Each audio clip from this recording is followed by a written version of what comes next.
Top 1. The Eleusinian Mysteries. Imagine you are Cicero. You are not the young advocate or the nervous student, but Cicero at the absolute peak of his influence. You are Rome's greatest living orator, a man who has argued before emperors, drafted the very architecture of Western law, and survived the brutal civil wars that destroyed men better than you. You are not a man who is easily frightened, and yet standing here on a torchlit road, 14 miles west of Athens, you are terrified. You are walking in a solemn procession toward a sealed stone hall. The conditions have been explained to you with absolute clarity. What happens inside cannot be spoken of. Not to your wife, not to your children, and not even under the pain of torture. You will keep that oath. So will Plato. So will Marcus Aurelius. So will Augustus Caesar himself. For nearly 2,000 years, every major general, philosopher, and emperor in the ancient world entered a single building on the coast of Greece and emerged permanently changed. And not one of them ever revealed what happened inside. This is the sanctuary at Eleusis, and it may represent the longest-running secret operation in human history. The site was first excavated beginning in 1882 by the Greek Archaeological Society under the direction of Demetrius Philios. What they uncovered was the Telesterion, a roofed hall featuring stone seating carved directly into the hillside, capable of holding approximately 3,000 initiates at once. George Milonas, the Harvard-based scholar who published the foundational modern study in 1961, spent decades attempting to reconstruct the events inside. He failed because the oath worked. Not a single first-hand account of the inner ceremony survives across 1,600 years of continuous practice. That is not a mere gap in the historical record. It is an enforced wall. The mysteries operated from approximately 1500 BCE until 392 CE, when the Roman Emperor Theodosius I forcibly closed all pagan sanctuaries. That is nearly 2,000 unbroken years. The confirmed list of initiates reads like a roll call of Western civilization.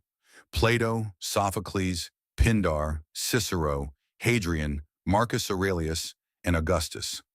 We know they attended because they spoke of it obliquely, using careful language that described a transformation without ever describing the mechanism.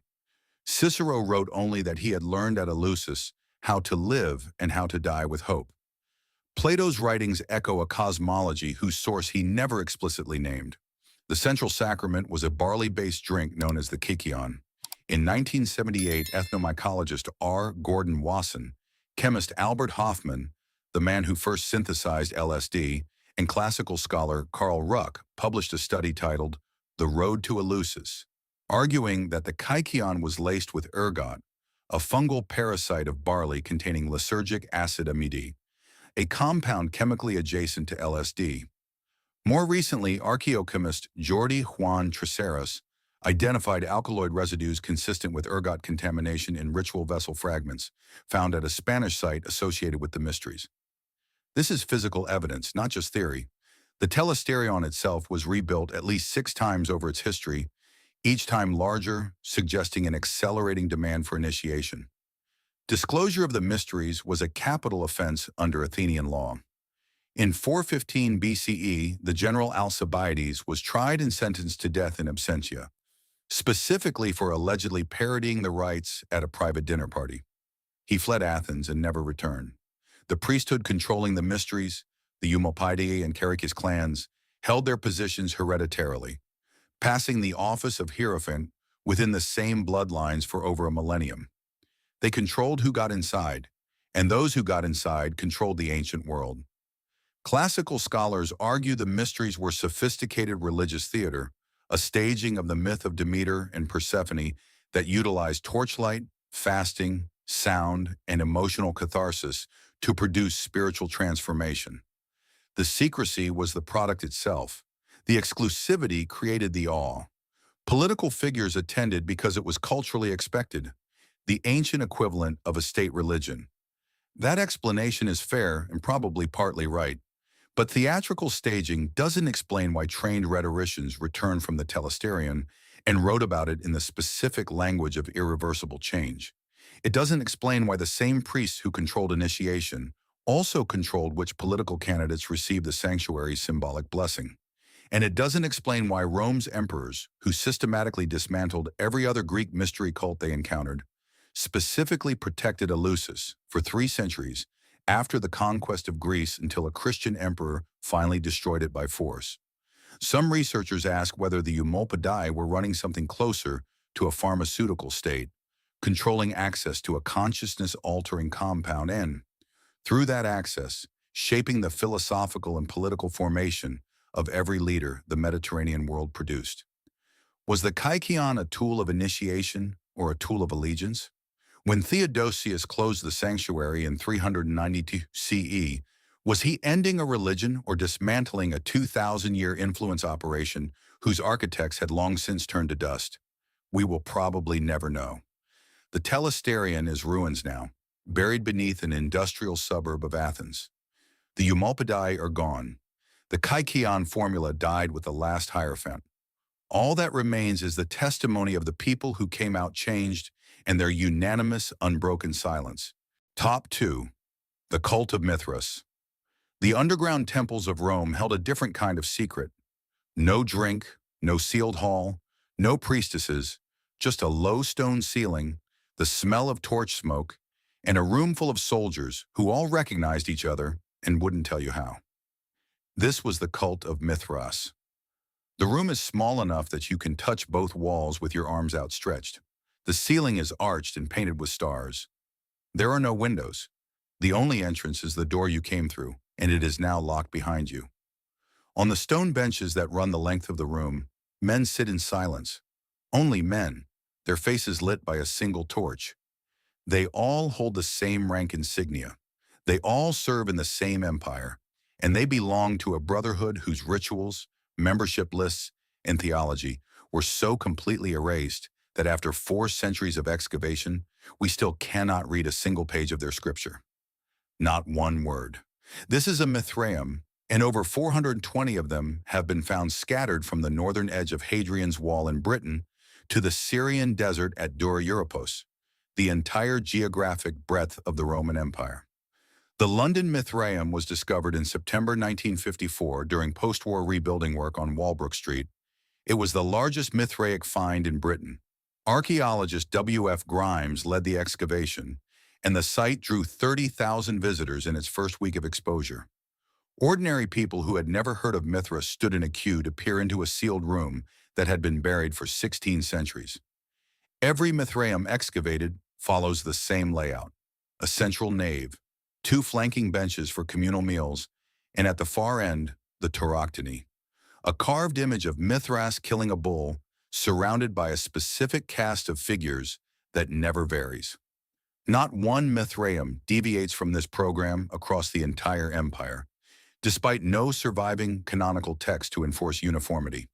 The 7 grades of initiation, Corax, Nymphus, Miles, Leo, Perses, Heliodromus, and Pater, were documented by Saint Jerome in 384 CE. They translate as raven, male bride, soldier, lion, Persian, sunrunner, and father. Historian Roger Beck, in his 2006 study, demonstrated that the Tauroctony is not simply a religious image. It is a precise star map. The figures surrounding the bull killing correspond to 7 constellations simultaneously visible in approximately 4000 BCE, implying the cult preserved astronomical knowledge from a tradition far older than Rome. Confirmed Mithraic initiates include the Emperor Commodus, documented by Historia Augusta. Emperor Julian, called the Apostate, wrote openly of his devotion to Mithras. In 307 CE, Diocletian, Galerius, and Licinius jointly dedicated an inscription at Carnuntum on the Danube, explicitly calling Mithras the patron of their empire. 3 co-emperors, 1 public dedication to a god whose worshippers supposedly met in secret and left no texts. The maximum capacity of most Mithraea was between 15 and 40 people, a deliberate architectural constraint suggesting the cult was designed for cell-based organization, not mass membership. Every excavated site shows evidence of communal dining on the initiation benches, animal bones, amphorae, and ceramic servingware. The meal was ritual, repeated, and binding. It created loyalty across military postings, across provinces, and across the borders of individual legions. You could walk into any Mithraeum in the empire and be recognized by strangers who were effectively colleagues. When Theodosius criminalized non-Christian worship in 391 CE, Mithraic temples were not simply closed, they were buried. Christian churches were constructed directly above them in at least 11 confirmed locations in Rome alone. That's not closure, that's concealment. Scholars like Manfred Klaus argue Mithraism was essentially a fraternal organization, the ancient equivalent of an officer's mess, providing soldiers with community and shared ritual. That explanation is reasonable, but a fraternal organization doesn't map its promotion system onto constellations from 4000 BCE. It doesn't build its meeting rooms underground when surface construction was significantly cheaper, and it doesn't get systematically buried rather than simply abandoned. Some researchers ask whether Mithraism was less a religion and more a parallel command structure, an empire within the empire whose 7 grades allowed officers across different legions to recognize each other's rank instantly, independent of the official military hierarchy. If the emperor held the rank of pater, loyalty ran sideways through the empire, not just vertically toward the throne. Who commanded that lateral network? And where did their texts go?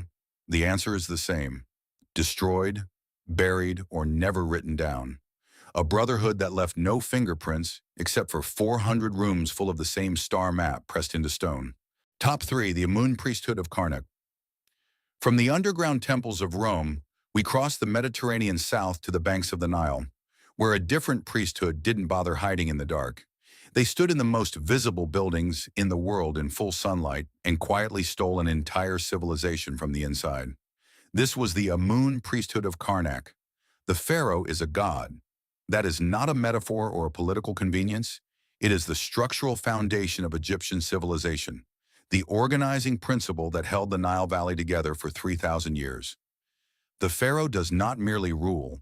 He is the intermediary between cosmic order and human life. His authority is absolute, his person sacred, and his word the literal voice of the divine on earth. Now imagine sitting across from that god and explaining to him very carefully that the temple owns more land than the palace, employs more people than the army, controls more grain than the treasury, and that if he wishes to issue a public decree, he will first need the oracle's approval. The oracle naturally is also yours to manage. This is what the high priests of Amun achieved, not through rebellion or violence, but through paperwork, patience, and 6 centuries of institutional accumulation, so gradual that by the time anyone noticed, it was already too late. The evidence is preserved in a single document, the Harris Papyrus, a 133-foot administrative record from the reign of Rameses IV, discovered in a Theban tomb in the 19th century. The numbers it contains are staggering. By the reign of Rameses III, around 1150 BCE, the temples of Egypt owned approximately 750,000 acres of agricultural land, 433 gardens, 83 ships, 46 construction yards, and 65 towns. Temple estates employed an estimated 81,322 people. This scale is not a religious institution, it is a parallel state. Egyptologist John Romer documented the political dimension of this accumulation. The Amun Oracle, a portable boat shrine called the Bark of Amun, was physically controlled by the priesthood, who could make the bark nod or tilt toward a chosen candidate during public processions. The same oracle system was used to legitimize Thutmose III's claim to the throne around 1479 BCE. The god spoke, the priests interpreted, and the political outcome was exactly what the priests needed it to be. By the 21st dynasty, around 1069 BCE, the high priests of Amun began using royal cartouches around their own names, a symbol exclusively reserved for pharaohs. In the Khonsu temple at Karnak, the high priest Herihor was depicted performing rituals that only a pharaoh was canonically permitted to perform. Rameses I was technically still alive, but Herihor simply drew himself as pharaoh. Egyptologist Kenneth Kitchen documented what came next. The period scholars call the Renaissance involved administrative documents using the high priest's own regal years rather than the pharaoh's. By 945 BCE, the Amun priesthood had accumulated enough consolidated power to install the Libyan general Shoshenq Wain on the throne, ending the native new kingdom entirely. The priests had become the kingmakers. The mainstream explanation is a story of institutional opportunism. A series of weak pharaohs created a power vacuum that the most organized institution naturally filled. But the priestly land accumulation didn't slow down during periods of strong pharaohs. Thutmose III, Egypt's greatest military conqueror, presided over dramatic expansions of Karnak's holdings. The priesthood grew powerful alongside strong rulers, suggesting the relationship was symbiotic and calculated until a threshold was crossed. Some historians ask whether the Amun priests were running an economic model that made institutional challenge structurally impossible. By controlling the grain supply and the workforce, they ensured any pharaoh who moved against them would trigger a famine. The oracle wasn't a spiritual tool, it was a veto mechanism. When Alexander the Great visited the oracle of Amun at Siwa in 331 BCE and was declared the son of Amun, he emerged changed. Whatever the priest told him in that inner chamber was never recorded. Alexander went on to style himself a god king and founded a dynasty that ruled Egypt for 3 centuries. Whatever was said at Siwa, it worked exactly as the priests had always intended. Top 4. The Nizari Assassins of Alamut. From the Nile to the mountains of Persia, where a different kind of power was being perfected. No land, no oracle, no army worth mentioning, just a castle on a needle of rock and the most credible threat in the medieval world. The Nizari Assassins of Alamut. You are the most powerful vizier in the Seljuk Empire, effectively the prime minister of the medieval Islamic world. You are surrounded by guards and have survived 4 decades of service. And then on October 16, 1092 CE, a man dressed as a Sufi mystic drives a knife into your chest. His name is Bu Tahir Arani. He is 17 years old, he smiles while he does it, and he has been embedded in your entourage for months. His target was Nizam al-Mulk. The man who ordered the killing had never left his castle. His name was Hassan-i Saba, and from a fortress in the Alborz Mountains at an altitude of 2,100 meters, he controlled the geopolitics of the medieval world for 34 years without once walking out the front gate. Hassan-i Saba seized Alamut in 1090 CE. Bernard Lewis, whose 1967 study remains foundational, documented what followed. For 166 years, the Nizari Ismaili state operated from a network of mountain fortresses as a geopolitical force that no army could simply conquer. They were destroyed only when the Mongols arrived in 12 with an army large enough to bury the mountain itself. The victim list is extraordinary. Nizam al-Mulk, 1192, the Fatimid Caliph Al-Amir, 1130, Raymond II of Tripoli, 1152, and Conrad of Montferrat, King of Jerusalem, 1192. The Nizari agents who killed Conrad had been posing as Christian monks in his court for months. The embedded agent model is documented in Rashid al-Din's chronicles. Operatives adopted false identities and joined households as servants or scholars, waiting months or years before acting. The operation against Saladin is the most famous example. Saladin received 2 Nizari warnings before negotiating a non-aggression pact. First, he woke to find a poisoned dagger and a note on his pillow. Then, hot coals were arranged in a pattern beside his sleeping place while he slept undisturbed. Saladin signed the treaty. The Alamut Library, destroyed by the Mongols, was one of the largest repositories of scientific and theological knowledge in the medieval world. It burned in a single day. Everything the Nizaris knew, gathered from embedded agents across 3 continents, turned to ash. Historians like Lewis argue the Nizaris were a legitimate political movement using targeted assassination as an asymmetric strategy. But a purely defensive strategy doesn't require years-long embedding operations that predate any specific conflict. It doesn't explain why Conrad of Montferrat was killed within days of his election by agents who had been in place well before. Someone was managing the chessboard from that mountain, and the historical record suggests other parties were paying for specific moves. Several Crusader sources document payments flowing toward Alamut from European powers. The Nizaris may have been selling their services as a professional intelligence and enforcement organization. When the mountain fell, some agents were already scattered across the world, carrying whatever they knew with them. Top 5. The Cathar Perfecti. From a mountain fortress in Persia, we travel west and north to the hills of southern France, where a different kind of network made the opposite strategic choice. No daggers, no castles, no armies, just wandering men and women in linen robes who were loved so completely that it took a 20-year crusade to stop them. These were the Cathar Perfecti. Picture yourself as Pope Innocent III in the year 1206 CE.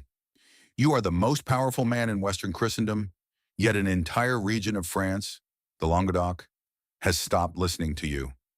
They have started following different priests, men and women who eat no meat, own nothing, travel on foot, never lie, and claim the physical world was created by the devil. The local nobility protects them. Your own bishops are losing public debates to these wanderers. There is no cathedral to seize, no treasury to freeze, just a quiet, incorruptible web of people who will not reveal what their deepest teachings actually say. This was the Cathar movement, and its inner core, the Perfecti, may have been the most effective underground network in medieval history. The Inquisition records of Jacques Fournier comprise 578 depositions collected between 1318 and 1325 CE. They reveal a structure of extraordinary discipline.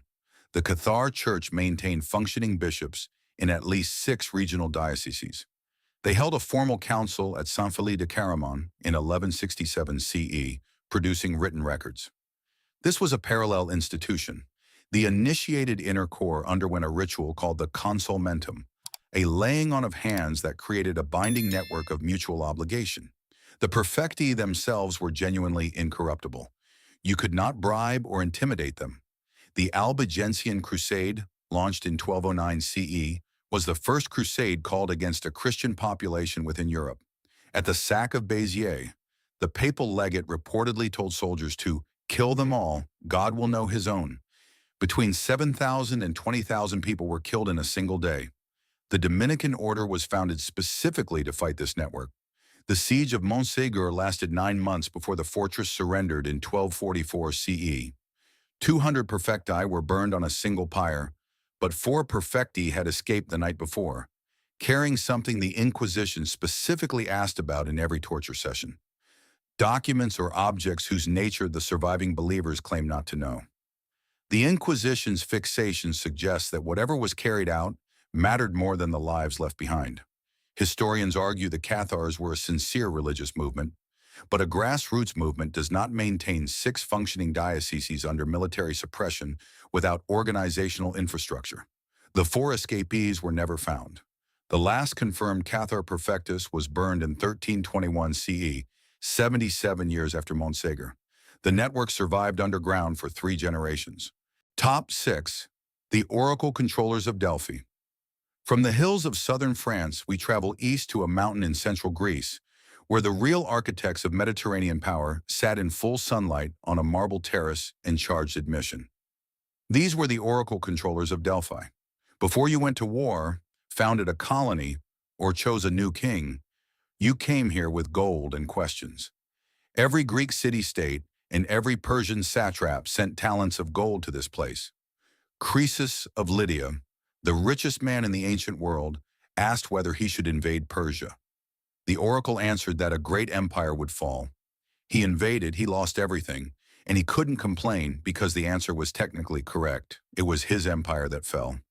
This is the sanctuary of Apollo at Delphi, and for approximately 6 centuries, it functioned as the most sophisticated intelligence brokerage in the ancient world. The priests understood that whoever controls the interpretation of ambiguous information controls the decisions of those who need it. The geological basis for the Pythia's trance states was confirmed in a 2001 study identifying the intersection of 2 fault lines beneath the temple that emitted ethylene gas, a hydrocarbon that produces dissociative euphoria. Plutarch, a Delphic priest himself, described the pneuma rising from a chasm. The visions were real, produced by geology, but the priest's interpretation was the real product. Herodotus documents that Croesus sent 117 talents of gold. Scholars Park and Wormel cataloged over 500 surviving Delphic responses that authorize constitutions, colonies, and military interventions. Every Greek colony established between 800 and 500 BCE required Delphic approval. This gave the priests a comprehensive, continuously updated geopolitical database built from the intelligence every client state deposited.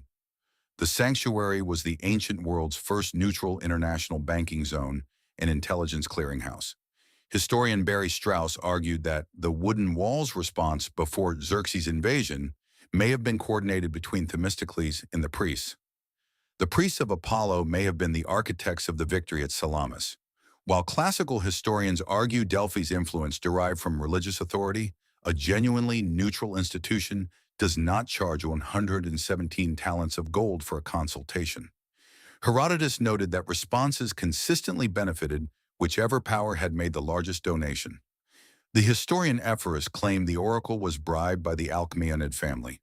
The oracle was silenced by Theodosius in 390 CE, and the archive of 6 centuries of sensitive political correspondence vanished.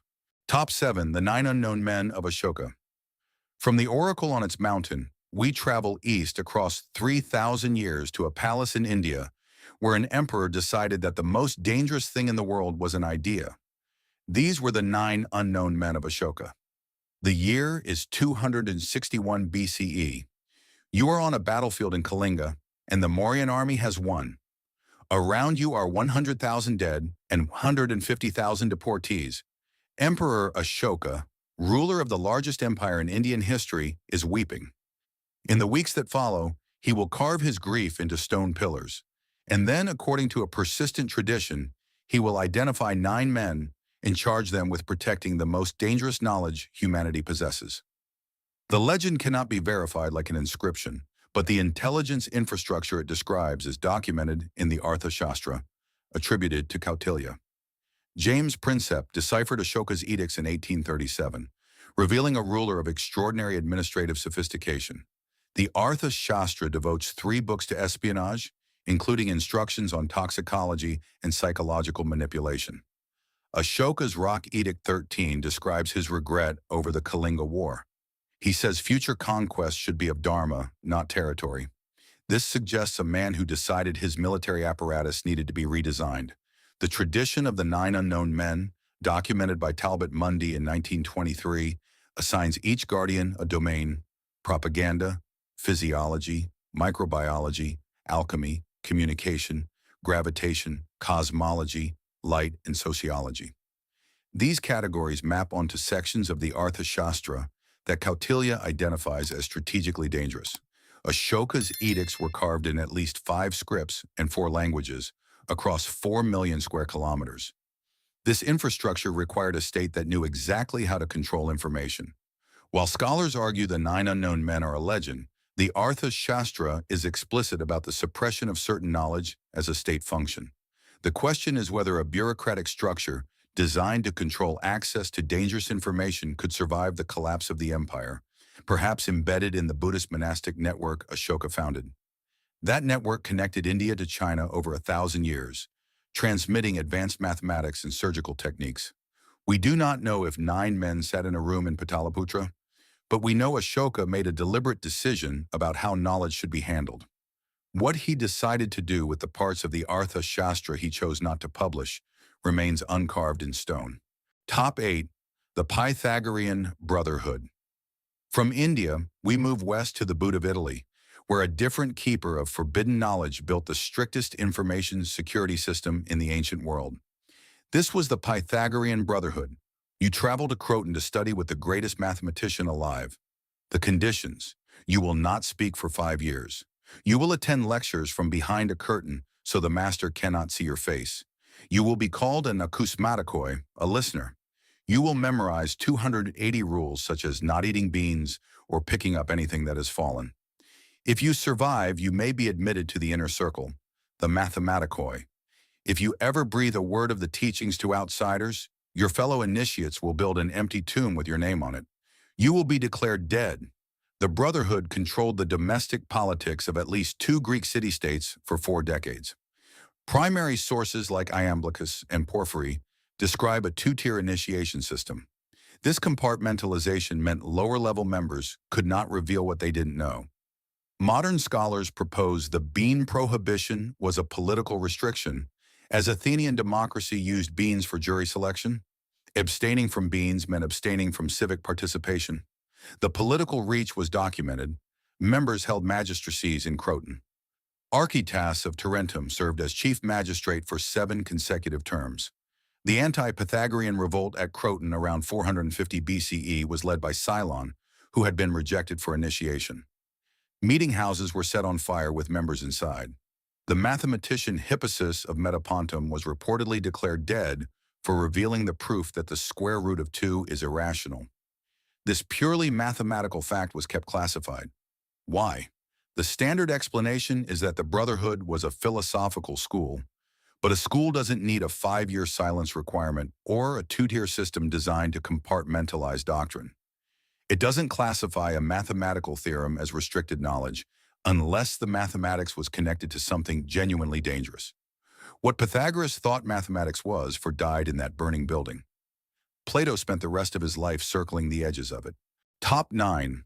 The Ogboni Society of the Yoruba. From ancient Italy, we descend south along the West African coast to a kingdom where the shadow government announced itself.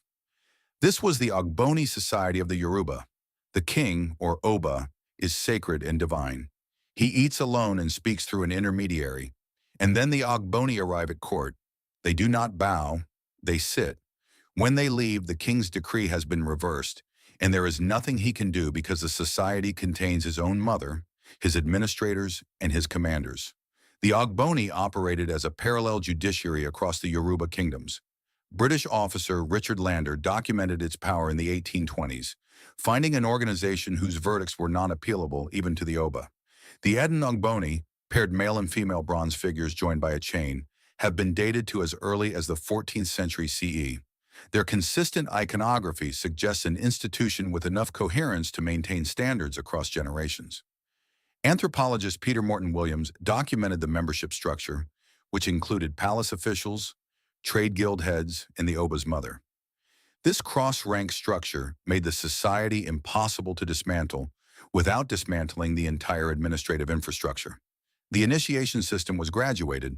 The inner theological content was transmitted through oral praise poetry, called oriki, which could not be intercepted or destroyed without eliminating the practitioners. During the collapse of the Oyo Empire, Ogboni networks maintained social organization. Anthropologists characterize the Ogboni as a counterbalancing institution preventing royal tyranny. But a counterbalancing institution doesn't teach its doctrine in secret layers or use initiation objects as cross-kingdom identification tokens. The Reformed Ogboni fraternity, founded in 1914, continues to claim membership among Nigeria's elite. Whether they carry the deep institutional memory of the original remains a secret. Top 10. The Karmatians from West Africa. We make the final journey to a small island in the Persian Gulf, where a sect committed the single most audacious act of institutional extortion. These were the Karmatians. It is January 13, 930 CE. Hajj pilgrims are circling the Kaaba when the Karmatian army, led by 27-year-old Abu Tahir al-Janabi, kills 30,000 people. They pry the black stone from the Kaaba and carry it away to Bahrain. It will not be returned for 22 years. The ransom demand: admit that mainstream Islam is a fabrication and that the Karmatian imam is the genuine authority. The Abbasid Caliphate cannot comply, but it also cannot take the stone back by force. The Karmatian movement is documented in Abbasid chronicles. Heinz Halm's 1996 study found a functioning state with communal land ownership, shared labor, and a public treasury. This was a stable political entity that sustained itself for 178 years. When the stone was returned in 951 CE, the Abbasids paid a ransom of 50,000 gold dinars. The Karmatians threw the stone into the Mosque of Kufa with a note, "By command we took it, by command we return it." The Karmatian inner circle operated a 7-grade initiation system structurally identical to the Nizari system that would emerge 150 years later.